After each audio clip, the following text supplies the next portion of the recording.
Buenas tardes, queridos hermanos. Hoy estamos nuevamente para poder dejarnos ministrar por la palabra de Dios, para poder entender un poquito más las enseñanzas que han sido grabadas en su palabra para nuestra sabia edificación. Y vamos a continuar con Efesios 4 y lo vamos a dividir en dos partes esta prédica para hacerla hoy, la primera y la segunda a posterior en una próxima predicación. Vamos a ver ahora a Pablo considerando otro aspecto. Nos estuvo hablando de las cualidades o del carácter de los miembros de la Iglesia de Cristo y ahora comienza a hablar sobre las funciones de los mismos en la Iglesia, o sea, cómo pueden usar mejor sus capacidades, sus talentos, los dones en el servicio de la Iglesia. Y comienza estableciendo lo que para él era una verdad importante realmente. Y el apóstol se ha preocupado en el detalle de la unidad de la Iglesia. Eso lo vemos específicamente en el versículo 13, donde dice: hasta que todos lleguemos a la unidad de la fe y del conocimiento del Hijo de Dios, a un varón perfecto a la medida de la estatura de la plenitud de Cristo. Hasta que todos lleguemos a la unidad de la fe. Qué hermoso tener ese mismo sentimiento del apóstol Pablo de que todos pudiéramos llegar a esa unidad. Todos los que hemos creído en el Señor Jesucristo, todos los que nos reunimos en la iglesia porque creemos en su palabra que es posible la unidad. Aunque el mundo se esté fraccionando y aunque en muchos lugares el cristianismo, por distintas razones, se esté fraccionando, creemos en el poder de la unidad, que lo podemos mantener, todos aquellos que confiamos en el que el Señor es poderoso para hacer su obra. Y este detalle es importante porque es únicamente cuando la iglesia reconoce su unidad y cuando se esfuerza en preservarla, cooperando cada miembro con todos los demás, que el Evangelio va a avanzar con poder entre las naciones. La iglesia se va a poder regocijar. Satanás va a temblar y el nombre de Dios va a ser glorificado. Sin embargo, esta unidad permite la diversidad de dones entre los muchos miembros de este cuerpo único, un solo cuerpo, pero con muchos miembros, con diversidad de dones. El versículo 7 dice: pero a cada uno de nosotros fue dada la gracia conforme a la medida del don de Cristo. Versículo 11 dice: y él mismo constituyó a unos apóstoles, a otros profetas, a otros evangelistas, a otros pastores y maestros. Pero vemos ya en el versículo 12, dice: a fin de perfeccionar a los santos para la obra del ministerio, para la edificación del cuerpo de Cristo. Vemos que esta diversidad de dones, lejos de destruir la unidad, tiene que promoverla si se usa correctamente. El uso correcto, hermanos, del don que Dios en su gracia ha otorgado a alguien, implica lo siguiente: que el que recibió el don lo reconozca como un don y no como el resultado quizás de su propia habilidad o ingenio quizás. Que considere su don como uno entre muchos y que se disponga a usarlo no para su propia gloria, sino en beneficio de todo el cuerpo y para la gloria de Dios. La mejor explicación de este versículo la da Pablo en 1 Corintios capítulo 12, y me gustaría leerlo a ese capítulo porque realmente es bien explicativo. Dice así el apóstol Pablo: no quiero, hermanos, que ignoréis acerca de los dones espirituales. Sabéis que cuando erais gentiles se os extraviaba llevándoos como se os lleva a ídolos mudos. Por tanto os hago saber que nadie que hable por el Espíritu de Dios llama anatema a Jesús, y nadie puede llamar a Jesús Señor sino por el Espíritu Santo. Ahora bien, hay diversidad de dones, pero el Espíritu es el mismo. Y hay diversidad de ministerios, pero el Señor es el mismo. Y hay diversidad de operaciones, pero Dios, que hace todas las cosas en todos, es el mismo. Pero a cada uno le es dada la manifestación del Espíritu para provecho, porque a este es dada por el Espíritu palabra de sabiduría, a otro palabra de ciencia según el mismo Espíritu, a otro fe por el mismo Espíritu, y a otro dones de sanidades por el mismo Espíritu, a otros el hacer milagros, a otros profecía, a otros discernimiento de espíritu, a otro diversos géneros de lenguas y a otro interpretación de lenguas. Pero todas estas cosas las hace uno y el mismo Espíritu, repartiendo a cada uno en particular como Él quiere. Porque así como el cuerpo es uno y tiene muchos miembros, pero todos los miembros del cuerpo, siendo muchos, son un solo cuerpo, así también Cristo. Porque por un solo Espíritu fuimos todos bautizados en un cuerpo, sean judíos o griegos, sean esclavos o libres, y a todos se nos dio a beber de un mismo Espíritu. Además, el cuerpo no es un solo miembro, sino muchos. Si dijere el pie, porque no soy mano, no soy del cuerpo, ¿por eso no será del cuerpo? Y si dijere la oreja, porque no soy ojo, no soy del cuerpo, ¿por eso no será del cuerpo? Si todo el cuerpo fuere ojo, ¿dónde estaría el oído? Si todo fuese oído, ¿dónde estaría el olfato? Mas ahora Dios ha colocado los miembros cada uno de ellos en el cuerpo como Él quiso. Porque si todos fueran un solo miembro, ¿dónde estaría el cuerpo? Pero ahora somos muchos los miembros, pero el cuerpo es uno solo. Ni el ojo puede decir a la mano, no te necesito, ni tampoco la cabeza a los pies, no tengo necesidad de vosotros. Antes bien, los miembros del cuerpo que parecen más débiles son los más necesarios. Y aquellos del cuerpo que nos parecen menos indignos, a estos vestimos más dignamente. Y los que en nosotros son menos decorosos se tratan con más decoro. Porque los que en nosotros son más decorosos no tienen necesidad. Pero Dios ordenó el cuerpo, dando más abundante honor al que le faltaba, para que no haya desavenencia en el cuerpo, sino que los miembros todos se preocupen los unos por los otros.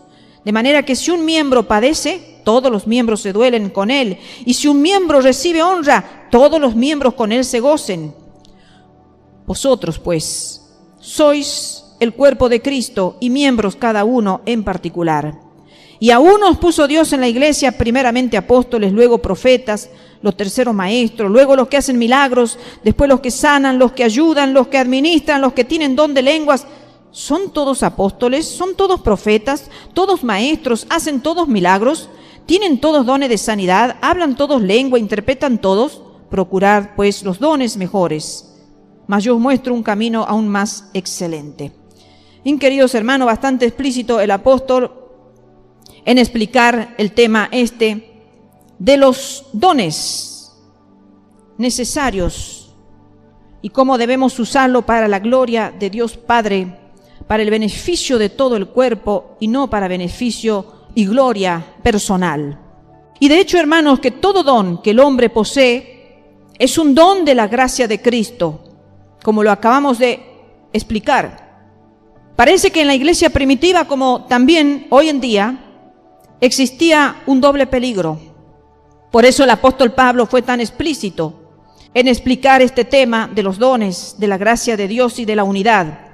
Primero, esos peligros que existían en la iglesia primitiva y en los tiempos presentes también, es que aquellos que habían recibido dones muy especiales tendían a sobreestimar su importancia.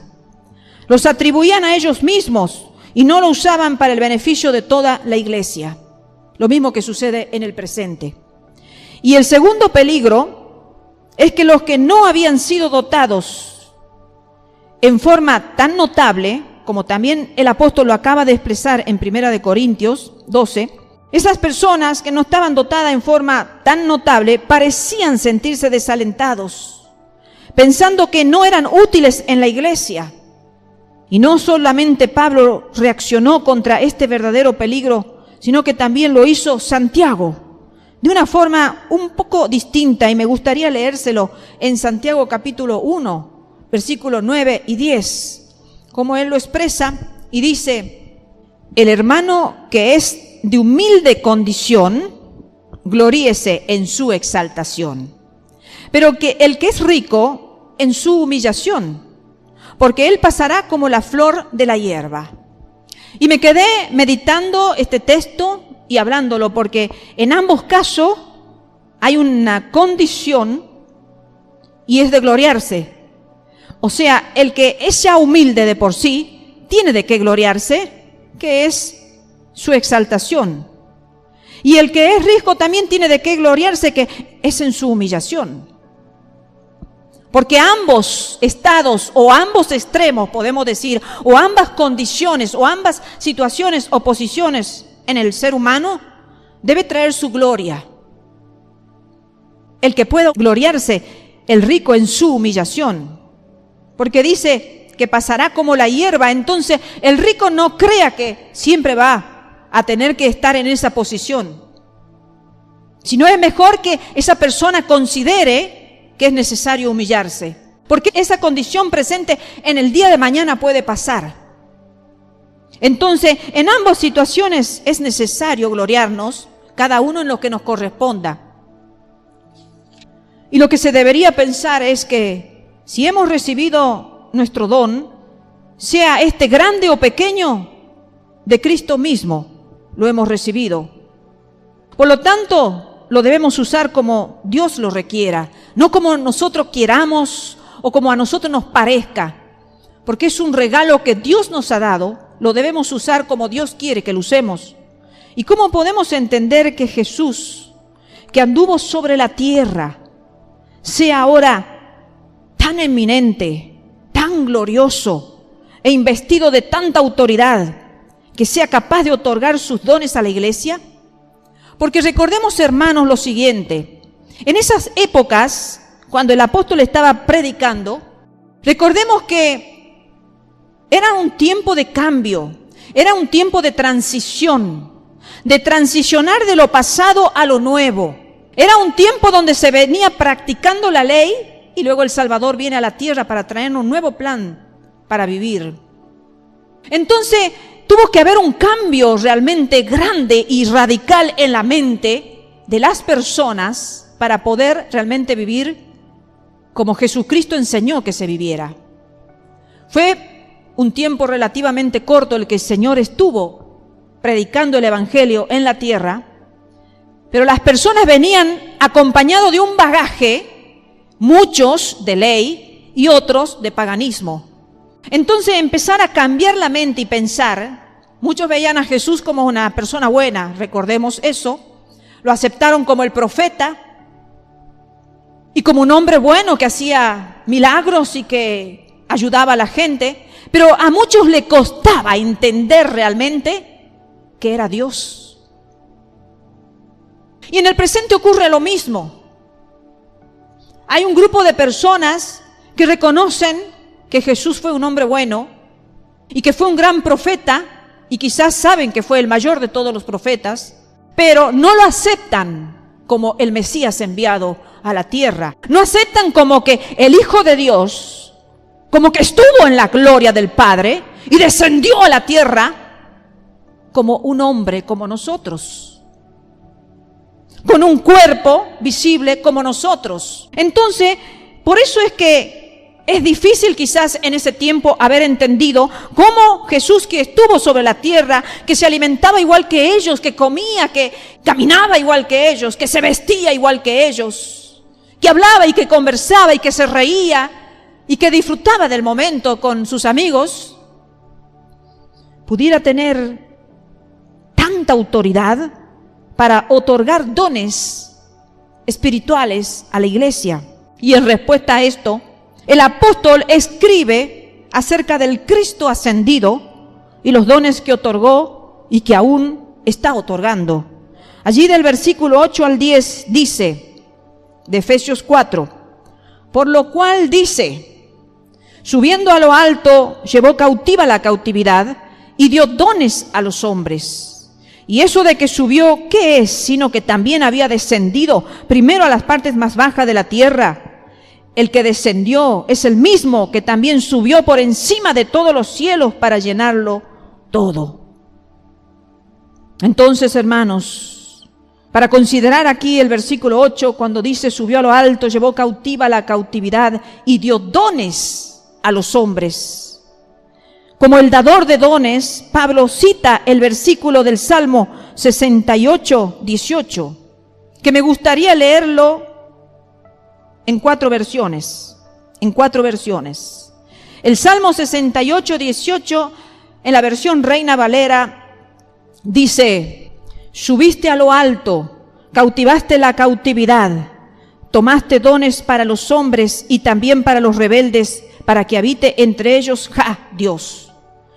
La versión Dios habla hoy dice: oh Dios, subiste a lo alto llevando cautivos, recibiste tributo entre los hombres y hasta los rebeldes se rindieron a ti, Señor. La Nueva Biblia Viva dice: subiste a lo alto llevando muchos cautivos contigo, recibiste obsequio de los hombres, aún de los que una vez fueron rebeldes. Dios habitará acá entre nosotros. Y la NBI, que es igual que la CST, tiene la misma expresión, dice: cuando tú, Dios y Señor, ascendiste a las alturas, te llevaste contigo a los cautivos, tomaste tributo de los hombres, aún de los rebeldes, para establecer tu morada. Y este salmo, queridos hermanos, describe el regreso de un rey después de una conquista. El rey conquistador que asciende a lo alto, es decir, sube las gradas del monte Sión, encaminándose a la santa ciudad, Jerusalén. Lleva consigo un grupo de prisioneros. Marcha triunfal por las calles con los prisioneros encadenados para demostrar su poder conquistador. El conquistador que ha vuelto con sus trofeos y que exige el rescate y el tributo que los pueblos conquistados deben pagarle. Ahora, para poder entender un poquito, porque este salmo es del Antiguo Testamento, vamos notando diferencias. Por ejemplo, en el Antiguo Testamento, el rey conquistador exigía y recibía dones de los hombres. En el Nuevo Testamento, el Cristo conquistador ofrece y da dones a los hombres. Y esta es la diferencia esencial entre los dos testamentos. En el Antiguo Testamento, Dios es el Dios que exige. En el Nuevo Testamento, el Dios que da. En el Antiguo Testamento, un Dios celoso pide y exige tributos del hombre. Y en el Nuevo Testamento, el Dios de bondad derrama su amor sobre los hombres y les da todo lo que tiene para dar. Este salmo lo cita Pablo mostrando como lo que se dice en este salterio, en este salmo, concerniente a Dios, que haya su cumplimiento en Cristo. Y de acuerdo al pasaje del Antiguo Testamento, a Dios se le presenta en el Salmo 68, 18, como descendiendo del cielo para hacer guerra contra sus enemigos.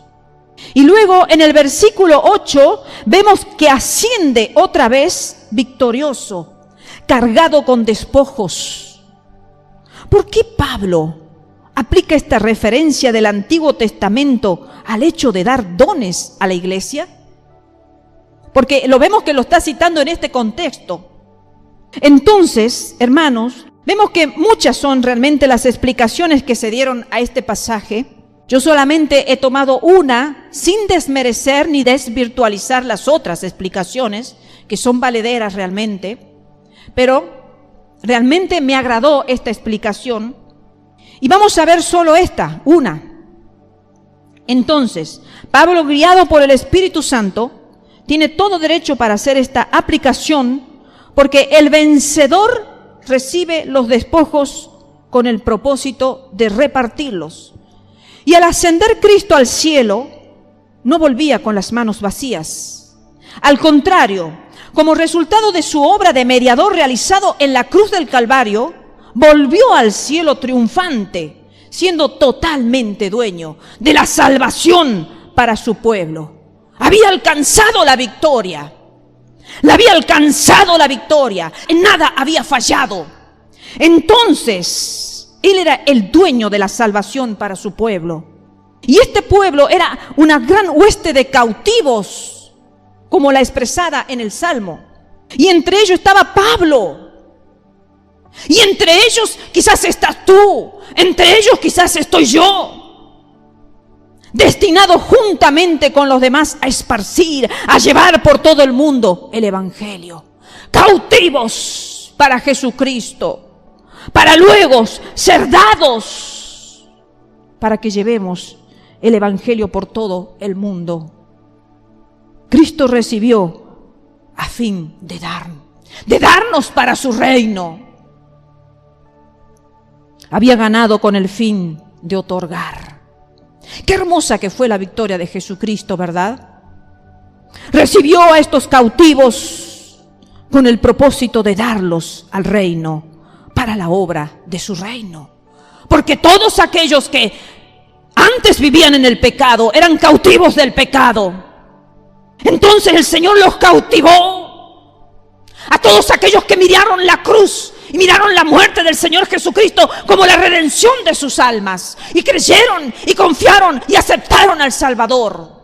Y el Señor los hizo cautivos suyos para luego darlos de nuevo para su reino, para que extiendan su reino. Ahora, hay razones o fundamentos para esta interpretación de este salterio, de esta explicación que Pablo está exponiendo aquí en los Efesios. Y vamos a ir a ver la primera razón, que es la costumbre de que el victorioso dividía los despojos. Lo vemos en las Escrituras. Vámonos y nos traslademos a Abraham. Al derrotar a Kedorlaomer y sus aliados, dice que tomó el botín con la intención de darlo. ¿A quién?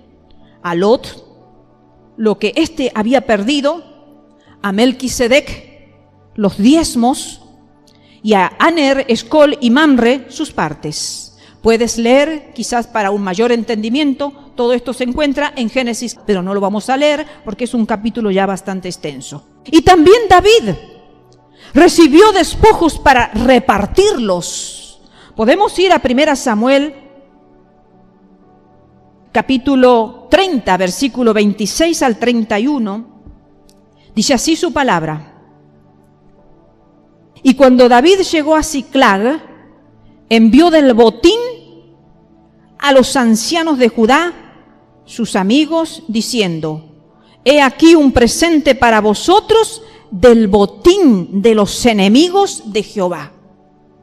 Lo envió a los que estaban en Betel, en Ramot del Negev, en Jatir, en Aroer, en Sifmot, en Estemoa, en Recal, en las ciudades de Jerameel, en las ciudades del Ceneo, en Orma, en Corazán, en Atac, en Hebrón y en todos los lugares donde David había estado con sus hombres. Del botín de los enemigos de Jehová los repartió. También los enemigos de Israel tenían la costumbre de dividir los despojos, primero tomándolos y después distribuyéndolos.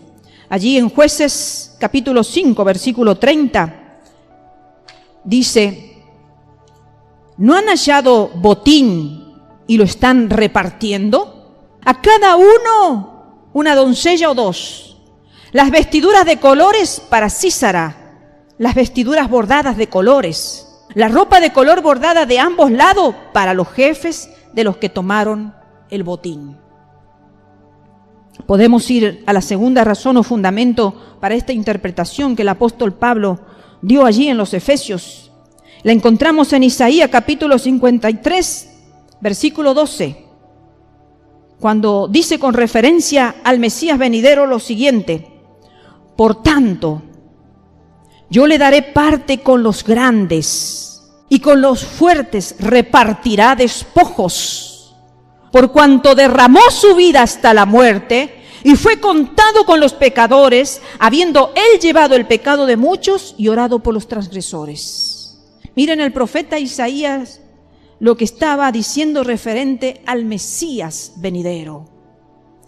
Yo le daré parte con los grandes y con los fuertes repartirá despojos. Y tercera razón o fundamento para esta interpretación la vemos en Hechos capítulo 2, versículo 33. Cuando Pedro en el día de Pentecostés recuerda en forma bien específica a los que le oían que habiendo recibido del Padre la promesa del Espíritu Santo, el Cristo ha derramado esto que veis y oís, como dice el versículo 10.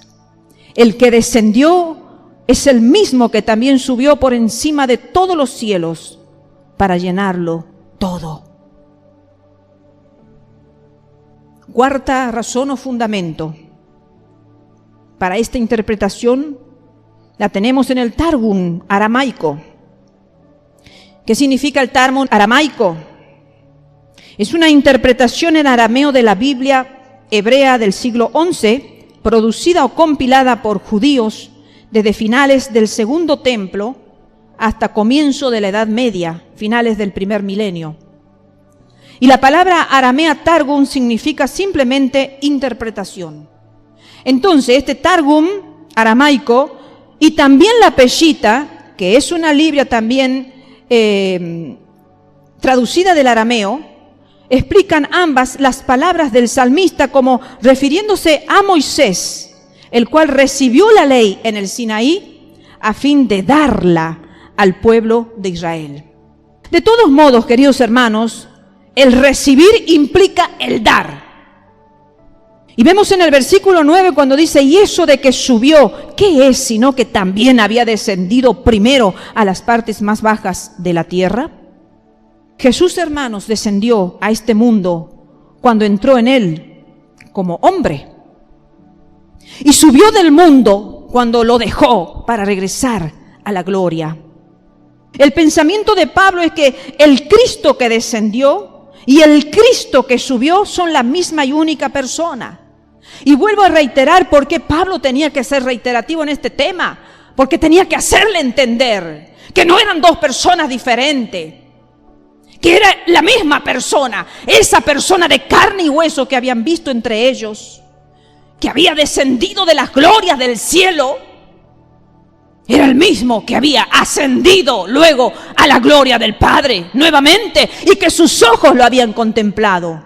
Porque ese grupo que estaba allí en el momento de la ascensión de Jesucristo lo vieron.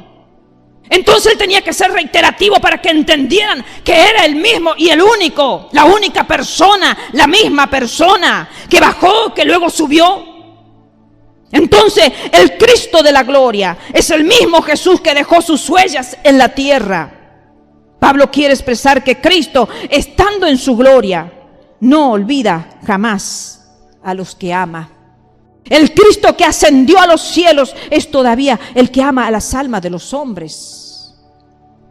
También Pablo expresa que Jesús ascendió a las alturas, pero no para dejar el mundo, sino para llenarlo con su presencia. Como dice el versículo 10, el que descendió es el mismo que también subió por encima de todos los cielos para llenarlo todo. Cuando estaba en el mundo, mediante su carne mortal, solo podía estar en un solo lugar, por el lugar donde él se transitaba, se trasladaba, caminaba o en barcos o en un burro, pero siempre limitado al espacio y al cuerpo. Estaba sometido a todas las limitaciones del cuerpo cuando estaba en la tierra, pero cuando volvió a la gloria, quedó libre de sus limitaciones y pudo estar presente en cualquier lugar del mundo mediante su Espíritu.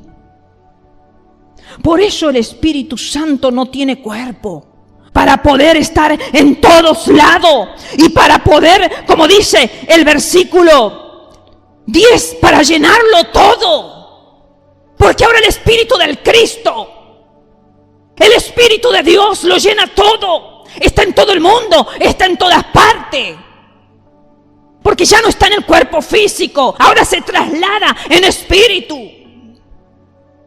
Para Pablo, la ascensión de Jesús no significaba el abandono del mundo por Cristo, sino un mundo lleno de Cristo.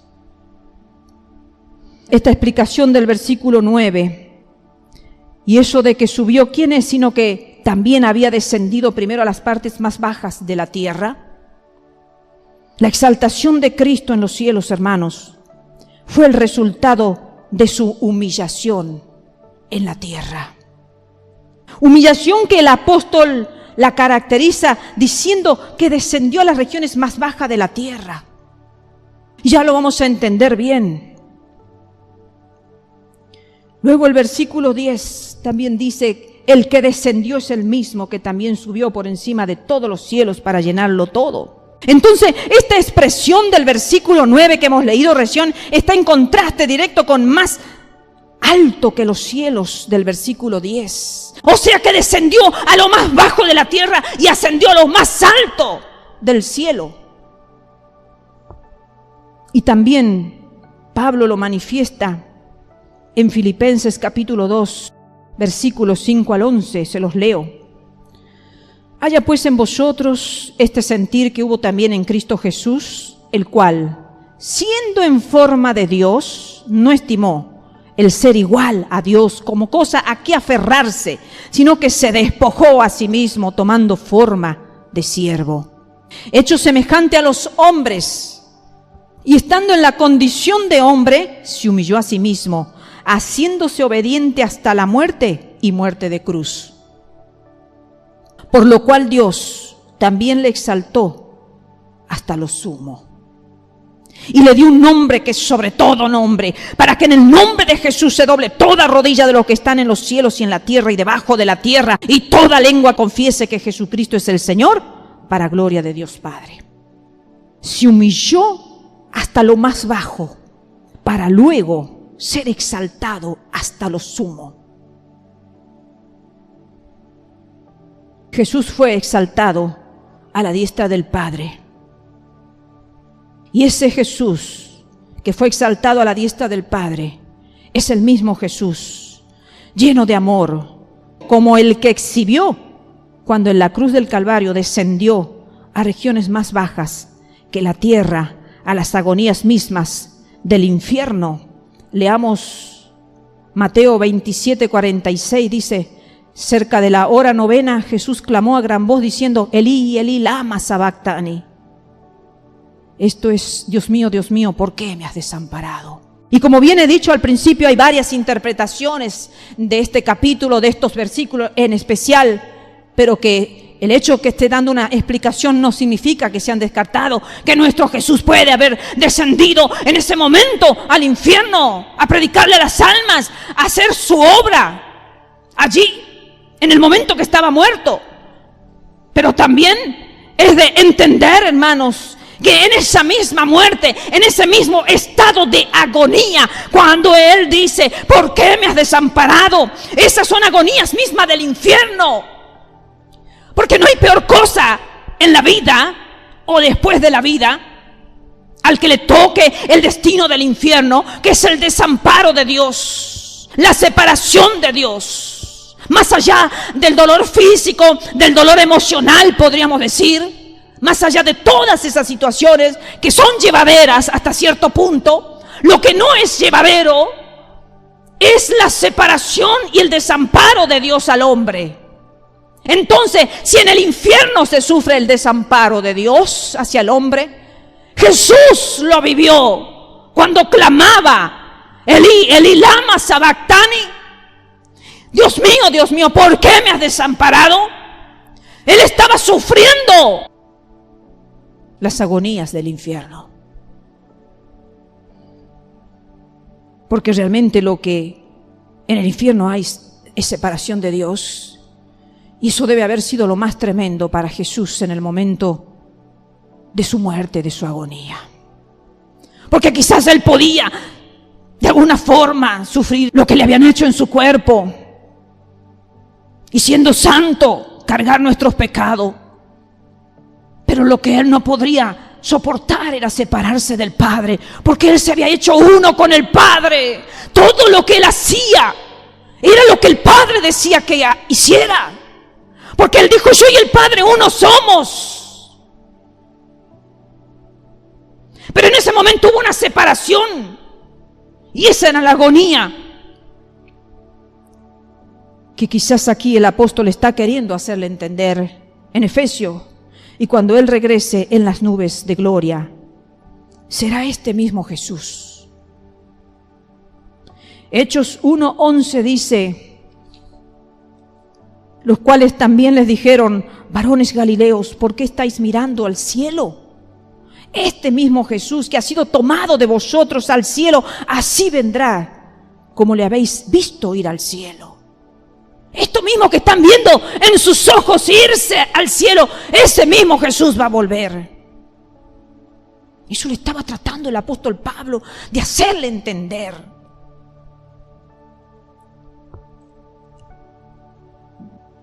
Porque como les digo, era difícil ese cambio mental de aceptar un Salvador viviente en la tierra, un Salvador que había venido santo del cielo, se había despojado de las glorias del cielo, como dice, se despojó a sí mismo tomando forma de siervo, hecho semejante a nosotros. Pero ese mismo Jesús, la única cabeza que gobierna la única iglesia. No hay dos cabezas, hermanos. No hay dos iglesias. No hay dos cabezas. Hay una sola cabeza que es Jesucristo y hay un solo cuerpo que es la iglesia de Jesucristo. No hay dos iglesias, ni tres. Pablo concluye este desarrollo sobre la humillación de Cristo y su consecuente exaltación, añadiendo que el propósito fue a fin de que pudiera llenar todas las cosas, o para llenarlo todo, como dice el versículo 10. Lo llena todo con sus bendiciones o dones. Señor, desde los cielos nos está bendiciendo. La bendición más grande fue la salvación y sus servicios realizado por los apóstoles, por los profetas, por los evangelistas, por los pastores y por los maestros. Toda la tierra ha sido llenada por la salvación y por los dones que Dios otorga gratuitamente a todos aquellos que quieren formar parte de su reino y extender su evangelio. El evangelio que con su propia vida lo predicó. El Cristo ascendido dio lo que había recibido. Hombres que habían de servir a la iglesia en forma especial a través de los dones. Queridos hermanos, que el Señor nos dé una conciencia a nosotros de lo que hemos recibido de Dios, para que nosotros podamos ser conscientes, transparentes, con ese regalo que Dios nos ha depositado en nuestras vidas. Mayor regalo que la salvación nadie nos puede ofrecer.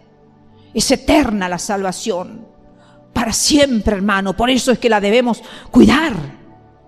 Por eso es que con temor y con temblor, en otras escrituras el apóstol Pablo dice que no descuidemos una salvación tan grande, sino que la cuidemos con temor, con temblor, así temblando, como cuando nos asustamos por algo y el cuerpo se desestabiliza por el miedo, por el susto, porque la salvación le costó la vida al Rey de la Gloria. Nos hizo cautivos para sí, para luego darnos para su reino, no para que nos quedemos jactándonos ahí con los dones y con toda la gloria que Dios depositó en nuestras vidas como iglesia, para que la iglesia de Jesucristo crezca, sino para que nosotros podamos ser partícipes de ese reino de Dios. Caminemos proclamando sus virtudes, proclamando la salvación que Él trajo a toda la humanidad cuando estuvo en la tierra y cuando ahora en los cielos, a través de su Santo Espíritu, nos está ministrando día y noche, en todo lugar, en todo territorio, toda lengua, toda nación. Puede hoy estar con la presencia del Cristo que ascendió a los cielos para llenarlo todo. Porque mientras estaba en la tierra, estaba quizás en Galilea, quizás en Capernaum, quizás en Nazaret, en Egipto en un tiempo, y en tantos lugares por donde el Señor transitó. Pero hoy lo llena toda la tierra, hermanos. Hoy lo llena toda la tierra y qué hermoso que nosotros podemos ser partícipes de extender su reino por toda la tierra, llenos del poder de Dios, llenos del Espíritu de Dios. Cada uno en la encomienda que Dios ha depositado en nosotros, que podamos usarlo para, hermanos, la gloria de Dios, para sentirnos útiles en el servicio de Dios y para poder cumplir con la encomienda que el Señor a todos sus hijos les ha dejado. No a un grupo, a todos sus hijos. El Señor vino a derribar barreras. El Señor vino a derribar enemistades. El Señor vino a formar un pueblo. El Señor vino a formar una iglesia, un cuerpo con una sola cabeza, que es Jesucristo. Que Dios los bendiga, queridos hermanos.